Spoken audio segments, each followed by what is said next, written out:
Hello friends, ఒక చిన్న mini వ్లాగ్‌తో మీ ముందుకొచ్చేసాను. అందరూ సంక్రాంతి పండుగ జరుపుకున్నారనుకుంటున్నాను. మేమైతే చాలా జరుపుకున్నాము. ఈరోజైతే మా హంచికి భోగి పళ్ళు పోసిన వీడియో మీతో షేర్ చేస్తున్నాననమాట.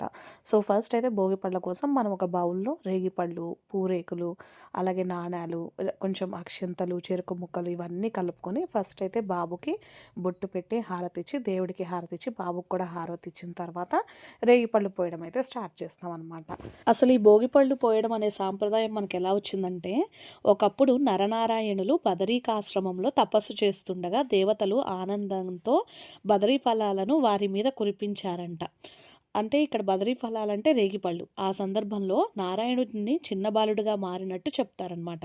అప్పటినుంచే పిల్లలను నారాయణుడి స్వరూపంగా భావించి వారిపై బదరీ ఫలాలు అంటే రేగిపండ్లు కురిపించే సాంప్రదాయం ప్రారంభమైంది. అందుకే పిల్లలకు భోగి పండ్లు పోసి దీవెనలిస్తారు.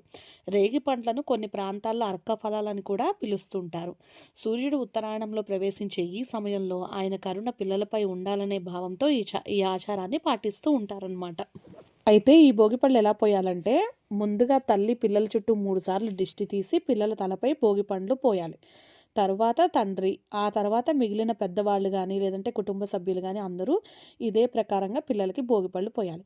చాలామంది మనం భోగిపళ్ళని ఏం చేస్తాం, పోసినవి తీసి డస్ట్‌బిన్‌లో పడేయడం ఇలా చేస్తాం గదా! అసలైతే సాంప్రదాయం ప్రకారం భోగిపళ్ళు పోసిన తర్వాత వాటిని ఎవరు తొక్కని ప్రదేశంలో వదలాలి లేదా నీళ్ళల్లో పడేయాలి.